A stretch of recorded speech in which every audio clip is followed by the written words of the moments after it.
సంక్రాంతి సందడి మొదలైంది. ఇప్పటికే నగరం పల్లెబాట పట్టింది. మరోవైపు సంక్రాంతి అంటే ముందుగా గుర్తొచ్చేది కోడిపందాలు.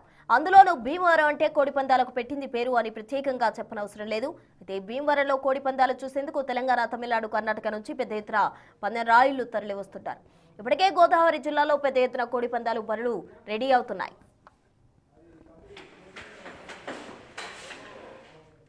అయితే పక్క రాష్ట్రాల నుంచి వస్తున్న అతిథులు స్టే చేయడానికి మాత్రం ఎక్కడా హోటల్ ఖాళీ ఉండడం లేదు. ఇంచుమించుగా అన్ని హోటల్స్ నిండిపోయాయి. ప్రతి హోటల్ బయట హౌస్ఫుల్ బోర్డులు దర్శనమిస్తున్నాయి. అయితే పక్క రాష్ట్రాల నుంచి వస్తున్న వారికి హోటళ్ల యజమానులు షాక్ ఇస్తున్నారు. మొత్తం సంక్రాంతి 4 రోజులు ప్యాకేజీలో రూములు తీసుకుంటేనే రూములు ఇస్తామంటూ స్పెషల్ ఆఫర్స్ ఇస్తున్నారు. గట్టిగా అడిగితే అసలు రూమ్లే లేవంటూ కరాఖండిగా చెప్పిస్తున్నారు.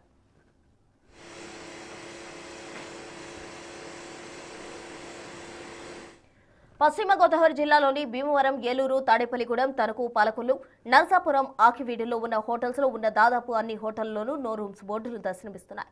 మరోవైపు కళ్యాణ మండపాలు, విడిది ఇళ్లు సైతం నెల ముందుగానే బుక్ అయిపోయాయి. అయితే చాలా హోటల్స్ లో నెలల ముందే రూమ్స్ బుక్ అయిపోయాయని హోటల్స్ యజమానులు చెప్తున్నారు.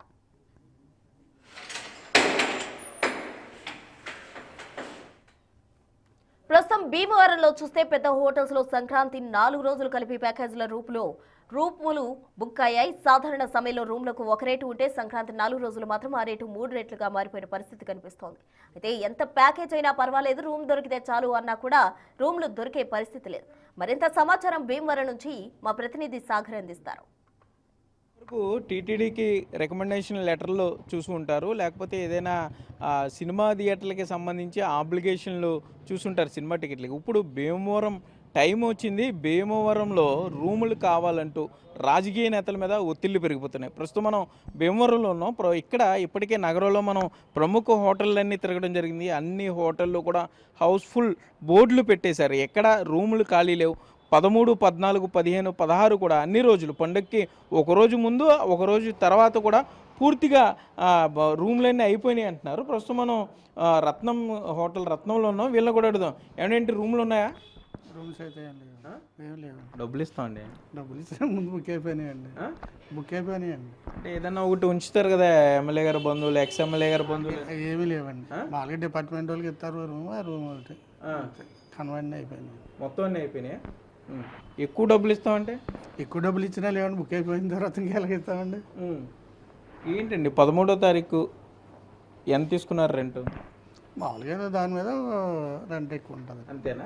ఓకే. మనం చూస్తున్నాం బస్సు రేటు, ఫ్లైట్ రేట్లు పెరిగిపోయినట్టు రూమ్ రేట్లు కూడా పెరిగిపోతున్న పరిస్థితి. సరే ఏంటి భీమవరంలో రూమ్ కావాలంటే పండగ 4 రోజులు ఏం చేయాలంటే అండి, మన ఆంధ్రప్రదేశ్లో సంక్రాంతి అంటే తెలుగు సంస్కృతి సాంప్రదాయాల్లో భీమవరం పుట్టినిల్లు. సంక్రాంతి అంటేనే భీమవరం లెక్కేస్తారు. అందుకని ఇక్కడ ఉన్న చుట్టాలు కానివ్వండి, ఇక్కడ ఉన్న వాళ్ళు బయట రాష్ట్రాల్లో కానీ బయట ఊళ్ళో కానీ నివసించినా సరే ఈ 2 రోజుల ముందు ఇక్కడ రావడం సాంప్రదాయం. వాళ్ళకి ఎన్ని పనులు ఉన్నా సరే అన్ని పనులు ఆపుకుని ఇక్కడ రావడానికి సాంప్రదాయం. ఆల్రెడీ ఈరోజు చూశారు మార్నింగ్ టీవీలో, విజయవాడ టు హైదరాబాద్ హైవే మొత్తం టోటల్ జామ్ అయిపోయినాయి. అదే పరిస్థితి. దానివల్ల మీకు రూములే కాదు, ఇప్పుడు 3 నెలల ముందే ఒక 4 రోజుల ప్యాకేజ్తో ప్రతి లాడ్జ్ కూడా బుక్ అయిపోతున్నాను. ఇది ఇప్పటి నుంచి గత 30-40 సంవత్సరాల నుంచి కూడా జరుగుతున్న విషయమే తప్ప ఈరోజు కొత్తగా ఉన్నది ఏమీ లేదు. ఎందుకంటే అంత డిమాండ్ ఏంటి? ఒకవేళ ఇప్పుడు మొత్తం రూమ్లన్నీ పెరిగిపోయినాయి, ఇప్పుడు హాస్టల్స్ కూడా తీసుకుంటున్నారు, అందులో కూడా అకామిడేట్ చేస్తున్నారు. అది ఎంతవరకు వాస్తవం? అది బాగండి. విడిది ఇల్లు కూడా ఆల్రెడీ 2 నెలల క్రితం బుక్ అవడం జరిగింది. సర్వీస్ అపార్ట్మెంట్లో కూడా చాలా డిమాండ్ మీకు ఈరోజు. సర్వీస్ అపార్ట్మెంట్ 4 రోజులకి కూడా ఇంచుమించు 50,000 రూపాయలు, ₹1,00,000 డిమాండ్ చేసే పరిస్థితి ఉంది. ఇప్పుడు కొత్తగా ఇంకోటి మొదలు పెట్టారు, అద్దిల్లులు. ఎవరైనా ఇల్లులు పోర్షన్లు ఖాళీ ఉంటే బెడ్లు వేసేస్తున్నారని చెప్తున్నారు. అది కూడా వాస్తవేనా? వాస్తవం. అక్కడ ఎంత తీసుకుంటారు? అది వాళ్ళ ఇష్టాన్ని బట్టి ఉంటుంది, వాళ్ళ వ్యక్తిగత. మనం చెప్పలేం కదా దానికి నిర్ణయం. ఇప్పుడు లాడ్జ్ అనుకోండి, ఒక లాడ్జ్ అసోసియేషన్ ఉంటుంది కాబట్టి సంక్రాంతి పండుగకి 4 రోజుల ప్యాకేజీ ఇంతలా పెట్టుకునే పరిస్థితి ఉంటుంది తప్ప వ్యక్తిగతంగా ఉన్న వాళ్ళు వాళ్ళ డిమాండ్ని బట్టి వాళ్ళు వ్యవహారం చేస్తారు తప్ప. ఇప్పుడు 4 రోజులు ఒక రోజు కావాలంటే రూమ్ ఎవరండి? ఒక రోజు కావాలి. సంక్రాంతికి 4 రోజుల ప్యాకేజ్. 4 రోజుల ప్యాకేజ్ అండి. అది ఇప్పుడు అది ఎప్పటి నుంచే జరుగుతున్న ప్యాకేజ్. మీరైతే వాస్తవం చెప్పండి, 4 రోజుల ప్యాకేజీ భీమవరంలో మేము రూమ్లో ఉండాలంటే ఎంత ప్యాకేజీ? అంటే మీకు సిస్టమ్ ఎలా ఉంటుందంటే అండి, ఎప్పుడు కస్టమర్ ఒక ఆయన ఉన్నాడు అనుకోండి, వాళ్ళు ముందుగా బుక్ చేసుకుంటే వాళ్ళకి ఎప్పుడు ప్రతి సంవత్సరం ఉన్న రీజనబుల్ రేటే ఉంటుంది తప్ప కొత్తగా డిమాండ్ ఏమి ఉండదండి దీంట్లో. ఆల్రెడీ కొత్తగా వచ్చిన వాళ్ళకి భూమిచ్చే పరిస్థితి అయితే ఆ భీమవరం మార్కెట్లో ఎక్కడా లేదు. అది సార్ మేము ఫేస్బుక్లోను ఇన్స్టాగ్రామ్లో చూస్తుంటే 4 రోజుల ప్యాకేజీ ₹1,00,000, 60,000, 70,000, 40,000 నుండి పైన చెప్తున్నారు. మరి ఏంటి ఇందులో? బయట చెప్పుకోవడానికి వేరేగా ఉంటాయి కానీ ఇక్కడైతే మాత్రం మామూలుగా ₹2,000 ఏసీ రూమ్ ఉంటే ఇంకో ₹2,000 అదనంగా 4 రోజుల ప్యాకేజీ తీసుకున్నారే తప్ప ఇంకా అదనంగా ఎక్కడ కూడా రూపాయి ఎక్కువ వసూలు చేసిన పరిస్థితి అయితే లేదు. ఓకే, అంటే డబుల్ రేట్ అంతే, డబుల్ రేట్ అంతే 4 రోజులకి. కోడి పుంజులు కూడా తీసుకొస్తారు మేము హోటల్కి వచ్చేవాళ్ళు. కోడి పుంజులు ఇక్కడ తీసుకురారండి. దానికి మేపి వాళ్ళు కానీ దాన్ని తయారు చేసే విధానం కానీ అది వేరేగా దానికి పందాలకి దానికి వేరే స్థలాలు ఉంటాయండి, అక్కడ చేస్తారు తప్ప ఇక్కడికి వస్తే పందెం కూడా కొట్టదండి అది. ఎందుకు బెదిరిపోద్ది ఏడాడికి వస్తే. దానికి ఎకలా మేపాలో ఒక కోడి కలిస్తే గంపల్లో ఉంటే తప్ప కోత ఏకమైతే పారిపోతాయి మళ్ళీ మీకు. అందుకని కోడిని ఎప్పుడు ఇలా టౌన్లో తీసుకురారంటే డైరెక్ట్గా అక్కడికి పందాలు. ఇప్పుడు భీమవరం చుట్టుపక్కల కూడా ఇదే పరిస్థితి అండి, రూమ్లన్నీ మొత్తం హౌస్ఫుల్. భీమవరం చుట్టుపక్కల కదా, ఇంచుమించు మన 7 నియోజకవర్గాల్లో కూడా అదే పరిస్థితి. రూమ్ దొరకదు. MLA recommendation, MP recommendation. Recommendation కాదండి, అడ్వాన్స్ బుకింగ్లు కదండి అది. ఇప్పుడు రికమెండేషన్కి ఏముంటుందండి, 4 రోజుల రూమ్కి రికమెండేషన్ ఉంటుంది. ఎమ్మెల్యే గారు కూడా చెప్పరండి, ఆల్రెడీ వాళ్ళకి తెలుసు కాబట్టి వాళ్ళే ముందే జాగ్రత్త పడతారు.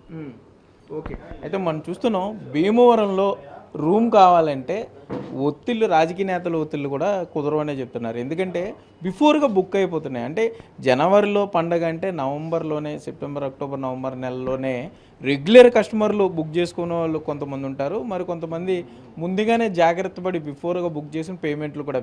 అయితే 1 రోజు 2 రోజులు రూమ్ కావాలంటే దొరకని పరిస్థితి. 4 రోజులు ప్యాకేజ్తోనే భీమవరంలో హోటల్ రూమ్లన్నీ కూడా ఉన్నాయని చెప్తున్నారు.